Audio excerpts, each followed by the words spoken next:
Good morning, everyone. Thank you for joining us today. We're going to take about 30 minutes of your time to kind of talk about what's in store for H-2B rolling into the 2025 season. I know many of you have already began that process for next year or are thinking about starting that process. So we're going to talk a little bit about what it looks like for the H-2B cap, what it looks like in regards to time frame. We do have two great speakers with us today. So without that, I'm going to go ahead and get started with the process. We are recording the presentation, and you will have opportunities to submit questions through the Q&A box. So if you can locate that now, please do not wait till the end of a few slides that we have for you. Please, if you have any questions, send those in. Jamie here in our office is kind of monitoring those questions, and we'll address those as time allows. Before we begin, the materials in this presentation are general in nature and are for informational purposes only. They are not offered for and do not constitute specific legal advice. Nothing provided within this presentation should be used as a substitute for the advice of your own independent counsel. So with that short disclaimer, I want to turn it over quickly. We have two speakers with us today, Laurie Flanagan, Executive Vice President at DCLRS and the Secretary for the H-2B Workforce Coalition. We've been working with Laurie for many, many years, and we all sit on the Executive Committee for the H-2B Workforce Coalition, and she is the go-to person in DC in regards to H-2B and H-2B cap relief. And Shawn Packer is also on with us, which is the principal member at JPH Law. Shawn was previously with the U.S. Department of Labor for 8 years, and now, with the law firm helping employers comply with these rules and regulations and the changes. And we'll talk a little bit about that. Before we turn it over to Laurie, we want to give everybody just an update of where we're at. The current H-2B cap limit has always been set since the early 90s at 66,000. For the first half of the year, they issued 33,000 visas from October 1st and through March 31st. And this is dependent on your start date of employment, when your season begins.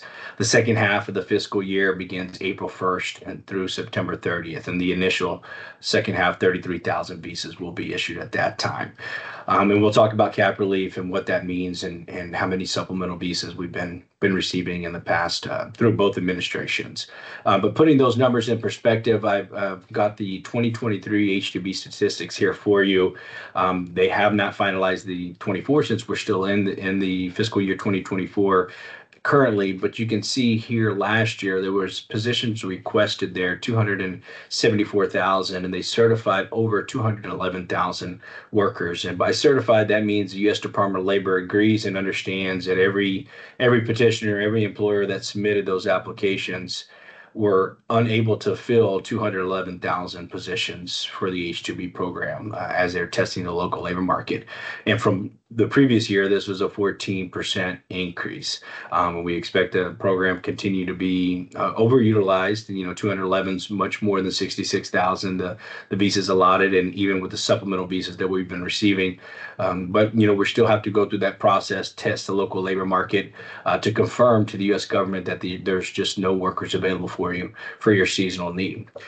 So with that, going through the numbers, I want to turn it over to Laurie first, so she can talk a little bit about what we're doing, what the current lay of the government looks like, and what we can expect moving forward to the fiscal year 2025. Great, thank you, Arnulfo. I appreciate the introduction. Obviously, you can't get away from the fact that we are full throttle in political election season, and there's a presidential election coming up. Well, what does that mean? Right now, the election could go either way. Things are very close. Of the 7 key states, swing states, Vice President Harris is leading in 3 of them, Michigan, Pennsylvania, Wisconsin. Former President Trump is leading in North Carolina, Arizona, Nevada, and Georgia. All of the polls were within 3 points of each other, all within the margin of error. Harris leads nationally in a national poll by about 2%, but there's a long way to go to Election Day. Obviously, with Electoral College, those swing states are going to be critical. And we have a little bit of background on records of both presidential candidates, but not a ton.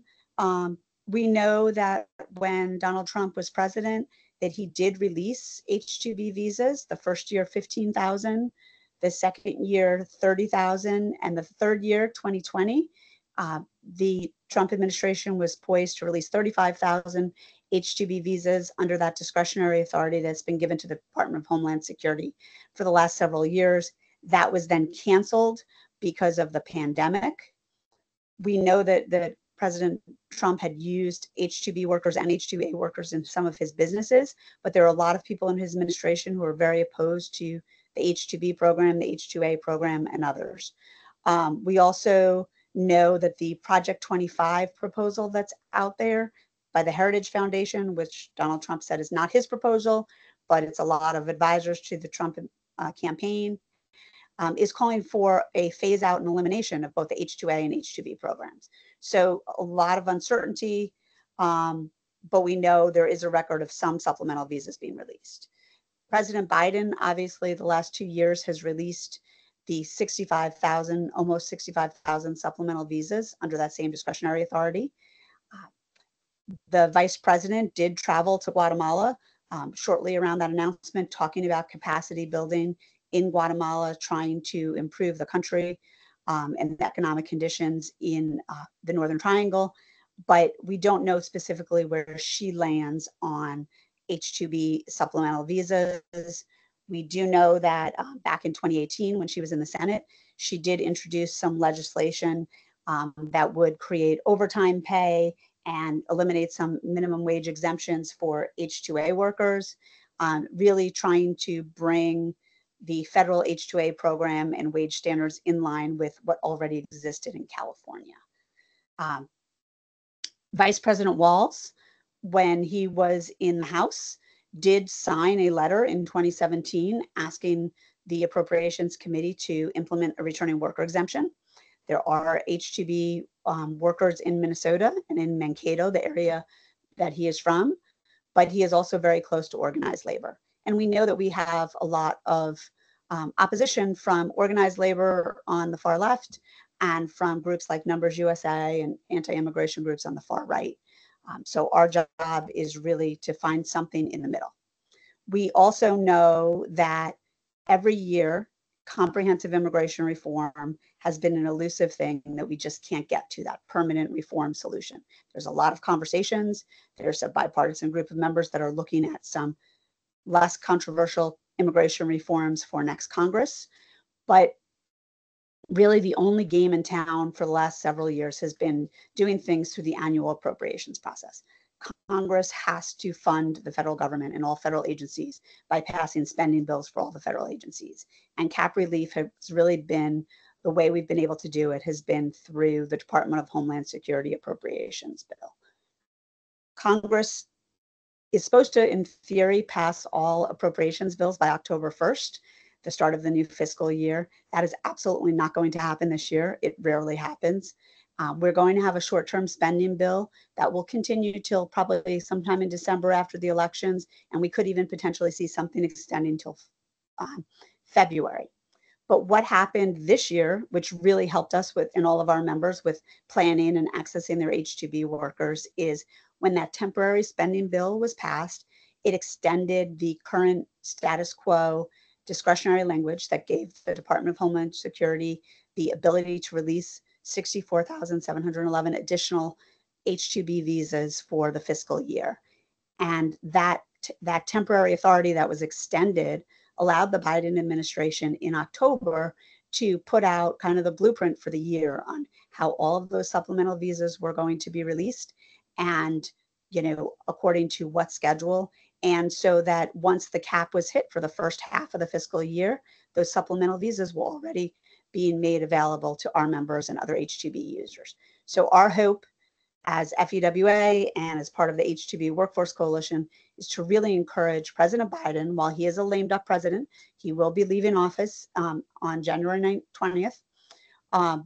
We are encouraging that once we have that authority extended in a temporary, what's called a continuing resolution, we hope that the administration will release the same rules as last year, all of those visas, so we have the lay of the land. Because we certainly have a lot of uncertainty with a brand new administration. Both the Harris team and the Trump team, their campaign teams are behind previous administrations in terms of transition planning.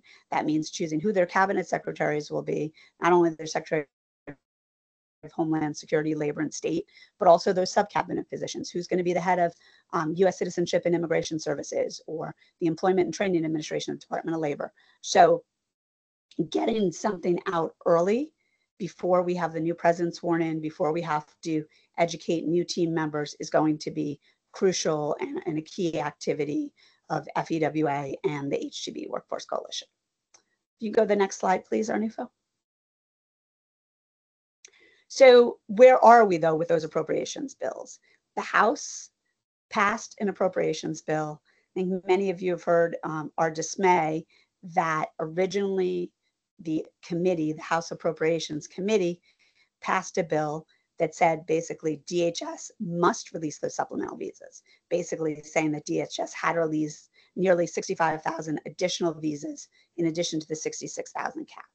When that bill came to the House floor, in some behind closed doors maneuvering and procedures, the bill was changed to have the same discretionary language that we've had the last several years, which says DHS may release those supplemental visas.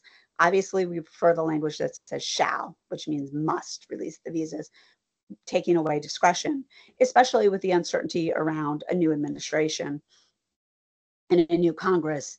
The less discretion that Homeland Security has, the better.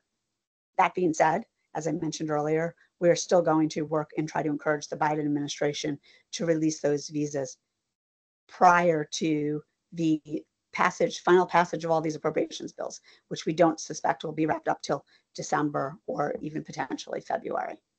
Next slide, please. The good news is the funding bill for the Department of Labor has both in the House and the Senate. They're both passed out of committee. They haven't come to the floor yet, but both of them extend provisions that have been in law since 2015 related to the Department of Labor. Allows the use of private wage surveys under some limited circumstances, provides for staggered crossing for seafood workers so you can ramp up your workforce over the course of a season. It prohibits the Department of Labor from enforcing the three-quarter guarantee and corresponding employment provisions of the regulations, although we like to remind our members at FEWA that you're still bound by following those provisions, but the Department of Labor cannot enforce them. And then it provides for a maximum of 10-month season. Under the current regulations, since 2015, the regulations say the maximum amount of time an H-2B worker can come in a given fiscal year is 9 months, but these riders have been in place since 2015 to continue to allow a 10-month season. Next slide, please. So what can you do? We have a bill for the Department of Homeland Security that passed the House, but the Senate Appropriations Committee hasn't released any Homeland Security appropriations bill. We haven't seen any text. So really encouraging your employers to support that may to shall language, mandating the release of those visas rather than giving the Department of Homeland Security the discretion. And then encouraging your representative to ask when the bills get to conference and we have a final package, that spending package that's put together, for the House to revert back to what passed out of committee by regular order under a voice vote, which means nobody voiced any opinion against the may to shall language, go back to that language. This is pretty easy to do. You can meet with your local elected officials. They're home for another week and a half, but they're also often in their home districts on Mondays and Fridays, and every couple of weeks. And you can meet with their staff locally. You don't have to travel far. And just talk about the importance of the H-2B program and what it means to you. You can also meet online with staff in your senators and representative office, via Zoom or Microsoft Teams or whatever your preferred platform is. They do take online meetings. Staff are happy to meet. FEWA, we're happy to help all of our members. If you want to be connected to any of your elected officials, we can give you the contact information or help you set things up. And then FEWA annually does an H-2B fly-in. We usually time it either as the start of a new Congress to introduce new members of Congress to the H-2B program, the importance, or the last few years, we've done it to the appropriation cycle in conjunction with the National Association of Landscape Professionals and some other groups, really highlighting right before the Appropriations Committee takes action the importance of these. But you will continue to get updates from Arnulfo, and we appreciate all of our members being engaged. Really do believe it's that engagement and all of our members taking the cue when you get a note from Arnulfo to reach out to your elected officials that has made a really big difference, and made the difference in us getting those almost 65,000 visas for this current fiscal year, and getting them early and knowing the rules of the game in October. That engagement is key. So thank you for all of our members and all that you have done to engage with your elected officials, and all that I know you will continue to do as we continue to go through the process of wrapping up the spending bills for this year. So with that, I really appreciate your time. I think we're going to take some questions at the end. I'm going to first turn to Shawn Packer, unless Arnulfo, you want to. No, that's perfect. Yes, just going to turn the page and just remind everybody to please, submit questions. Laurie, myself, and Shawn will be available to answer any questions that you have. With that, I just want to go over, turn the page to Shawn and talk about some proposed rule changes, and also a little bit about what recently happened with an H-2A rule and how that could impact H-2B as well. Thank you, Shawn. Thank you, Arnulfo. Thank you, Laurie. So yeah, there's been some proposed rules from DHS that were labeled as worker protection rules. The main bad provisions about these rules is it creates this kind of de facto, you must do your due diligence research of all of your recruiters as to whether or not any of your workers have ever paid a fee. It's not really well explained in the NPRM how that due diligence research is supposed to be done, but if you don't do it, they will reject your petitions until you prove to them that no workers have ever paid a fee to you over the course of the time that you've been in the H-2B program. So it's a pretty daunting task that they put on there. There's other provisions in there that allows them to reject your petition for purposes of labor violations. And so it's very broad with regards to labor violations. So it can be a simple OSHA citation, it can be an FLSA issue, it can be an H-2B issue. But if you have any of those types of things, it allows them to be able to reject your petition until you prove to them that you have paid all the fines and you have made all the corrections that are required before they will allow you to come back into the program. In essence, that's de facto debarment. It gives them a broad range to debar employers, where the Wage and Hour Division goes through an extensive investigation and goes through this entire process, and they only debar people for really significant willful violations or multiple violations. So you get a much more due process out of Wage and Hour, and that's shocking to me because we really don't like dealing with Wage and Hour. But this allows DHS to make a unilateral decision to basically debar somebody. This rule did have a couple of good things in it, at least from my perspective, with regards to trying to figure out how to keep workers in the country, because as you know, workers can be in the country for up to 3 years. They can only work for you for 10 months, but they can be in the country for up to 3 years.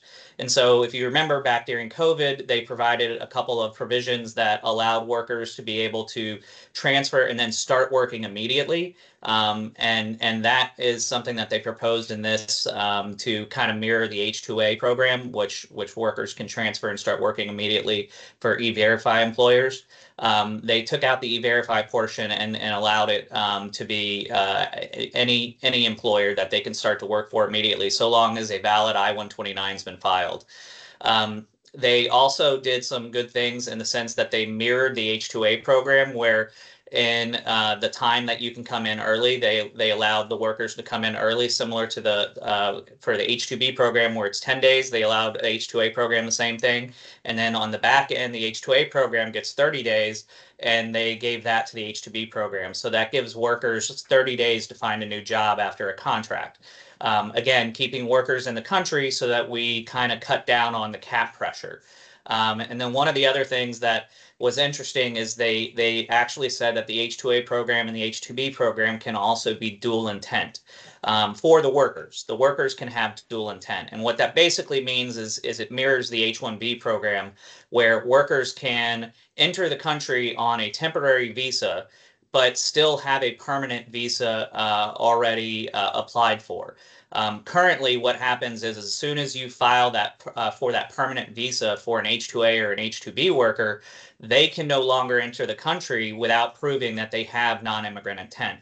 And so this gives them the ability to actually be able to do that. Where if you've got some good employees that you want to sponsor for permanent residency, right now we have to do this whole jumping through loopholes to be able to figure out when we're going to file that non-immigrant visa, so that we can either adjust status in country, or you're going to lose them for, a year or two, possibly, depending on what country they're coming from. As Arnulfo mentioned, there's a new H-2A worker protection rule that you guys might have heard about. It was, vast and pretty daunting. It provided NLRA, National Labor Relations Act type protections to H-2A workers. H-2A is obviously agriculture. Agriculture is exempt from the NLRA. And so there was a lawsuit down in southern Georgia that just recently this week, the opinion came out, and now there's a preliminary injunction, which basically stops that lawsuit or that rule from being enforced. What's interesting about that is today at 7 p.m., DOL was going to implement that rule.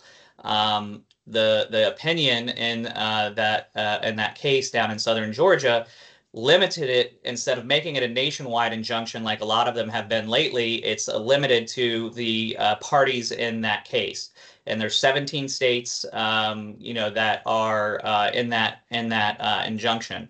So it's going to be interesting to follow, especially after the Loper-Bright decision, which overturned Chevron, which is basically agencies get deference in everything that they do. Now it goes to the court to determine whether the agency's rule is reasonable and within the bounds of what Congress gave them. So it's going to be interesting going forward with any of these worker protection rules that this administration or a potential Harris-Walz administration try to put forth, the challenges that are going to come from that. And then especially in the Trump administration and any restrictions on the programs, on being able to use the programs, the challenges that might come from those things as well. So we're in a very interesting time with regards to the Chevron being overturned, what just happened down in southern Georgia, the fact that we know we have a president that is leaving office. And so we have a new administration one way or the other.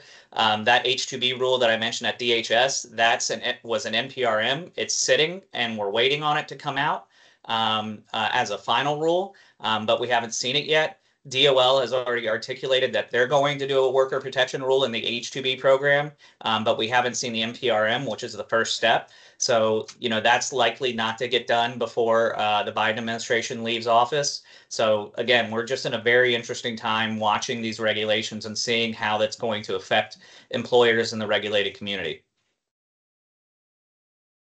Very helpful, Shawn. Thank you. Thank you for summarizing that in a very, very good manner there. So I do want to turn to questions really quickly. I do have a few other slides I want to go over with you, but please submit your questions. Just as Laurie mentioned earlier, with the supplemental visas and the Northern Central American countries, there are resources out there with the U.S. Agency and International Development that are working with the local ministries in these countries, Guatemala, El Salvador, Honduras, and various others, to where they are providing recruiting services and trying to help them utilize these additional visas that we have been receiving, a separate allotment just from new workers coming from these designated countries. So there are resources out there if we continue to see those supplemental visas. And then now to talk about the time frame as well. Ideally, you want to start your H-2B filing in July through at the latest September timeframe. If you're looking for workers here in the spring, that's when you'd like to submit your 9141 prevailing wage application. And simply because that process in itself can take anywhere from 30 to 90 days. And right now they're taking around 45 days, but that can change at any point in time at the U.S. Department of Labor, depending on resources there. Every July 1st, the H-2B wages gets reallocated. So as long as your application is adjudicated after July 1, it'll be valid for a full year from until the next July 1st. So it's good to have that prevailing wage in place, because you cannot start the next portion of the process, which is submitting your 9142 90 days prior to your specific date of need. You have to have that prevailing wage determination issued by the U.S. Department of Labor prior to that. So those normally get submitted for the springtime, anywhere from November to January timeframe. And depending on your start date, of course, if you're looking at the second half of the fiscal year, those applications get submitted April 1st. And then the U.S. Department of Labor, once your application is submitted, their role is to test the local labor market and also get an advisory based on your temporary need for your application to the U.S. Citizenship and Immigration Services, which gives a final approval based on the number of workers you're requesting for your seasonal need and your temporary demand there in your business. They notify the U.S. Department of State, which will be the U.S. consulate or embassy in the home country of the workers, which then they process the visas for each individual worker. So just wanted to put a timeline down for you so you can understand where we're at in the process currently in regards to starting the process if you're looking at that for the 2025 season.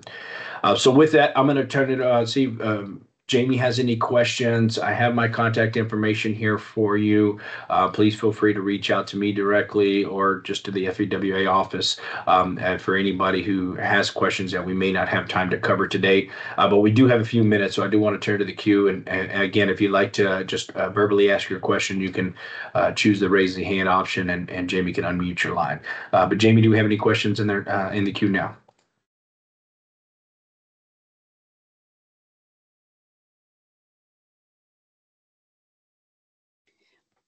You're on mute, Jamie, sorry.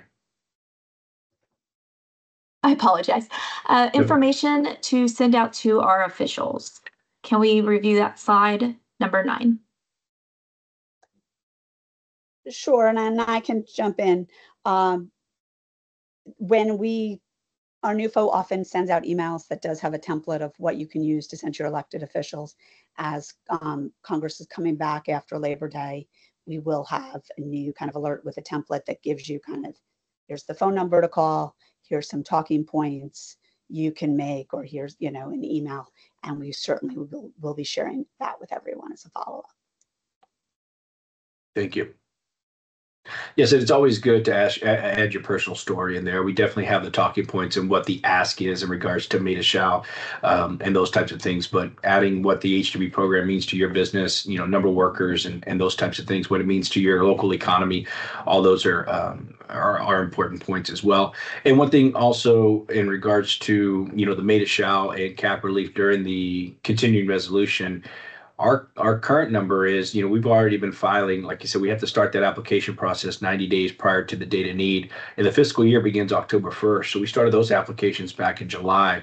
Looking at the Department of Labor stats currently, as of August 24th, just this past Saturday, they have already certified 31,983 workers. That's certified for fiscal year 2025. There's only 33,000 of visas available for that first half of the fiscal year. So that quota could very well be met within the next few weeks. And that is one piece of the puzzle, that helps to encourage the Biden administration under the CR to release those visas, because that first half of the quota can very well be met already. And just to update, I went ahead and looked just now. As of 8/26, 22,503 total beneficiaries are at USCIS. Perfect. Yeah. So it's definitely getting close. And last year it was met in, was it late September, I believe. So it'll be close this month. Another question. I'm sorry. Go ahead, Jamie. Yes.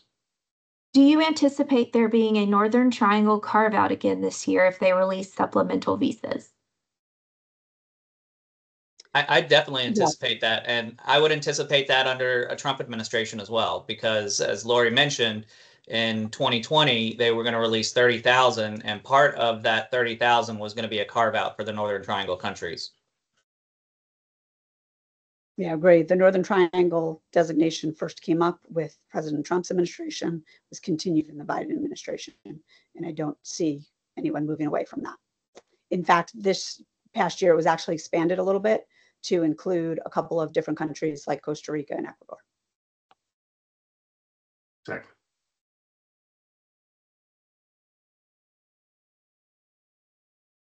Can you please expand more on H-2B transitioning to perm employees? So when you file for a perm, that's a permanent position. And so one of the things that you have to be careful about when you're doing that is you can't take your normal H-2B position, you know, if it's a landscape laborer, if it's a cook or whatever, it can't be the same position when you go and you try to go to a perm. So generally we try to tell people to take your best and brightest of workers that you have and move them into somewhat of a supervisory position. But you still have to be careful if you're bringing that worker in on H-2B currently, because the dual intent is not there yet. So you have to time it up to ensure that if you're bringing that worker in, you know, before, or if you're filing that permanent application before you're bringing that worker in, as it currently stands, you may jeopardize that worker being able to come in. I've seen people have success for Mexican workers because right now their visa bulletin is 2 years. So I've seen them have success in bringing them in the first year, but in the second year, they've had problems bringing them back in. So, you know, it's really just a timing issue.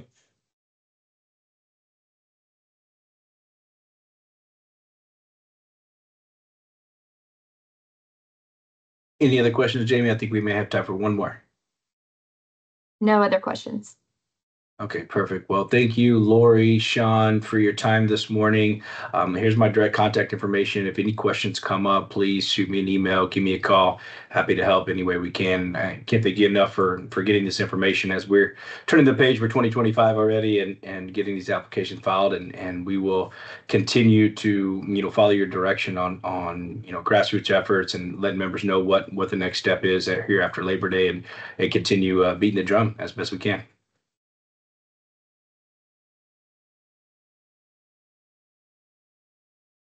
Thank you, everyone. Have a great morning. Thank you. Thank you.